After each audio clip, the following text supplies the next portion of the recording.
Chapter 34, Second Year, 13. Saturday, March 10th, 1973. The Marauders could not have been happier to discover that Remus's birthday occurred on a Saturday that year. This, in their opinion, opened up the day to all sorts of excitement that would simply not be possible on a weekday. As the day approached, Remus tried to ignore their teasing and heavy-handed hints about what lay in store. He didn't mind what they did, he trusted them well enough. They could be relied upon to make a fool of themselves, but they had so far never made him the butt of the joke. James had been receiving strange lumpy packages bound up in brown paper for the past week, and Remus's only hope was that they weren't presents for him. He'd never be able to return the favour. Remus thought a lot about being 13, specifically being a 13-year-old wizard with a furry little problem. The discovery of the Ravenclaw trophy cabinet had done some very strange things to Remus's internal dialogue. He'd always thought he had a pretty good idea of who he was, a care home kid, poor, a bit weedy, angry, bad, scarred, thick when it came to school stuff, but clever enough when it counted. Coming to Hogwarts had wrought some changes, of course. Maybe he wasn't that thick, even if he was still sure of everything else. His father had been really clever. He was in Ravenclaw after all. The Sorting Hat had considered Remus for Ravenclaw too, but changed its mind. That hadn't meant a great deal to him at the time, but now he wondered, and wondered about it. What if he'd been sorted into Ravenclaw? Would he know more now about his father? About who he was? What if his father had not killed himself? What if he had never been bitten at all? What if was a dangerous game. As he fell asleep on the night before his birthday, Remus slipped into a dream he had not had in a very long time. He is lying in a bed in a small pale blue room. It is summer and the sash window is wide open, curtains billowing. The window is huge, big enough for a grown man to get through. Remus is very small and very frightened. There is someone in the room with him, and they are going to hurt him. It's a monster. His mother promised they weren't real. But oh, she's a liar, a horrid liar, because there is a monster, and it's crossing the room now. It's coming towards him, and it will eat him up. Who's afraid of the big bad wolf? He scrunches his eyes shut and ducks under the covers and trembles and sobs. Then there is nothing solid. Nothing real. He is in pain. There is so much blood and so many tears and an awful lot of noise. He just wants to sleep. Another man looms over him, tall and slender and worried. Daddy! Lumos Maxima! Remus started awake with a jolt, nearly crying out. The dorm room had filled with bright, unnatural light. It sliced through his bed curtains, making him squint. He just had time to wipe the tears from his cheeks before Sirius and James ripped back the heavy drapes, chanting, "Happy birthday, Lupin." "It's still dark out, you pricks." He squinted, rubbing his eyes and sitting up. He tried to will his heart to stop pounding so hard. It is precisely 1 minute past midnight, and therefore officially your 13th birthday. "Where's Pete?" Remus climbed out of bed, stepping into the room. They had decorated it haphazardly with streamers, which he was sure usually decked out the Quidditch pitch on match days, and strings of fairy lights left over from Christmas. "On a mission," James said, eyes twinkling. "Come on, up and dressed." "Where are we going?" Nowhere. Sirius replied breezily. But you'll want to be properly attired for when your guests arrive. "My guests?" Of course. Sirius grinned. We tried to keep it Marauders only, but so many people wanted to celebrate with you, see? Remus couldn't tell if Sirius was being sarcastic, so he chose not to respond, instead pulling on a pair of jeans and a long-sleeved t-shirt that looked clean enough. By the time he had dressed, there was a sharp rap at the door. "Come in!" James boomed, cheerfully. Sirius saw Remus's wince and explained. It's okay. We put a silencing spell on the room. Remus frowned. "So, whoever's on the other side of that door can't actually hear us." James clapped his hand to his forehead. "We are complete idiots." He groaned at Sirius, pulling open the door.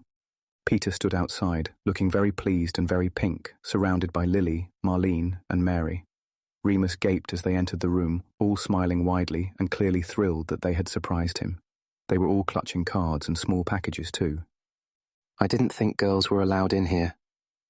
"The lovely Mary tested it for us last week. Nothing bad seems to happen," James explained. One day you'll all read Hogwarts, a history, and I can finally rest. Sirius sighed, shaking his head tragically. James had begun pulling out packages from under his bed, ripping them open. It seemed they had raided Honeydukes again. Mountains of sweets were unearthed. Bertie Bott's every flavour beans, chocolate frogs, fizzing whiz-bees, droobles, best blowing gum, sherbet lemons, cauldron cakes, not to mention the haul Peter had brought up from the kitchen, ham sandwiches, egg mayonnaise, coronation chicken, cheese and pickle, packets of Remus's favourite flavour crisps, salt and vinegar, Scotch eggs, sausage rolls, pork pies, cheese and pineapple sticks, plus some perfunctory fruit. Sirius, meanwhile, was laying blankets over the floorboards and scattering a few plush velvet cushions. Lupin, He said with a wide smile. welcome to your midnight feast.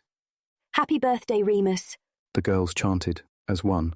They all sat down together, and Sirius settled a record onto his player. He'd eventually opened his gifts from Andromeda. As requested, he received 2 Bowie albums, Hunky Dory and The Man Who Sold the World. Sit next to me, Sirius. Mary said quickly, earning a reproachful look from Marlene. Sirius shrugged and acquiesced, but leaned over to hand Remus a package. Open this first. It was long and cylindrical, very light and badly wrapped. You didn't have to get me anything. Remus mumbled, untwisting the ends. A poster? Lily furrowed her brow, watching as Remus unfurled the thick, glossy paper. It was a 2-print of David Bowie in black and white, wearing a spangly silver costume and giving a slightly jerky high kick. I got Andromeda to send it to me at Christmas, Sirius grinned, unable to contain himself. but I enchanted it to move myself. Wow. Remus smiled back sincerely. Thanks. It's amazing.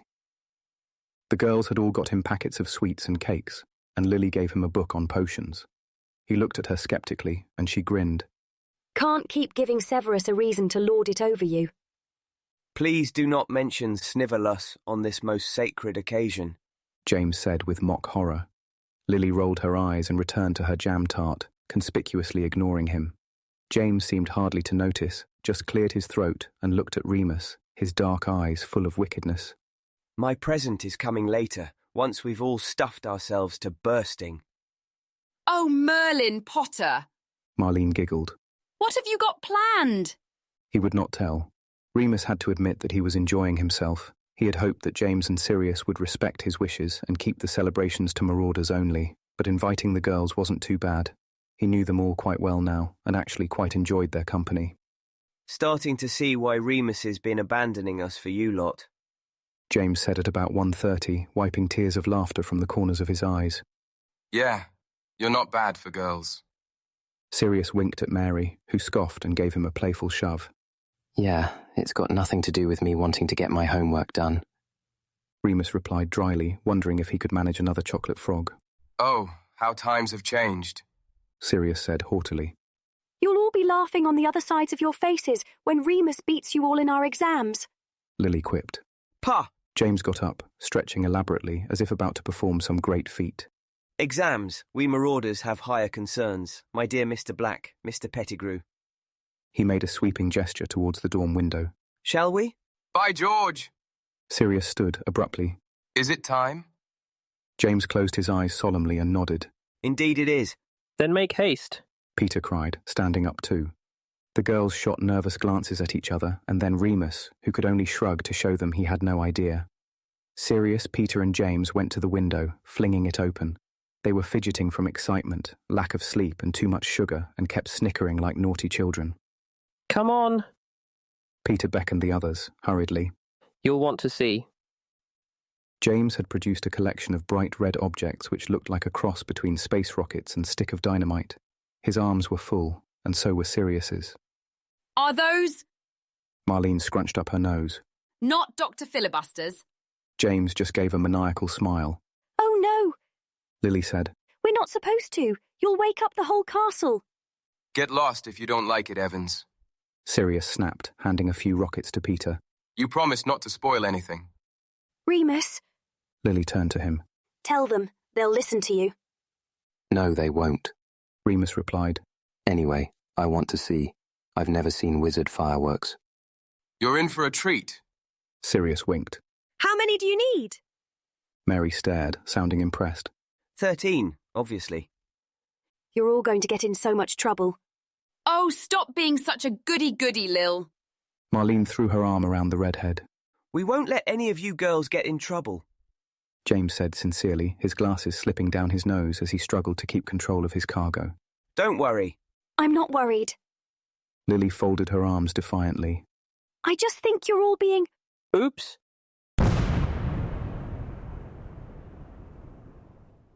Peter! They all leaned out of the window to see the rocket Peter had dropped tumbling down towards to ground in a torrent of green and gold sparks. Sorry. Peter looked sheepish. Sirius laughed. No, great work. Now we've started, we may as well continue, eh? And he began to hurl his own fireworks out of the window, clear into the night air. James and Peter quickly followed suit, and soon enough even Lily had forgotten to be annoyed as they all stared in awe at the spectacular display lighting up the starry sky. The fireworks went on much longer than Muggle ones, some bursting 10 or 12 times before fizzling out. They changed colours from red to green to purple to orange, twisting and curling in various shapes, eventually spelling out, Happy 13th birthday, Remus. Sirius sighed, irritated at that. Knew it was too many letters.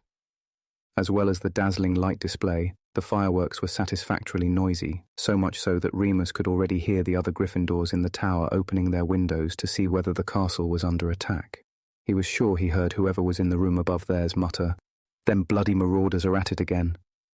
Inevitably, someone began hammering at their door, and McGonagall's shrill voice could be heard on the other side. "Potter, Black, don't think I don't know you're behind this. Open this door." Oh shit. James grimaced. Better get under the beds, ladies.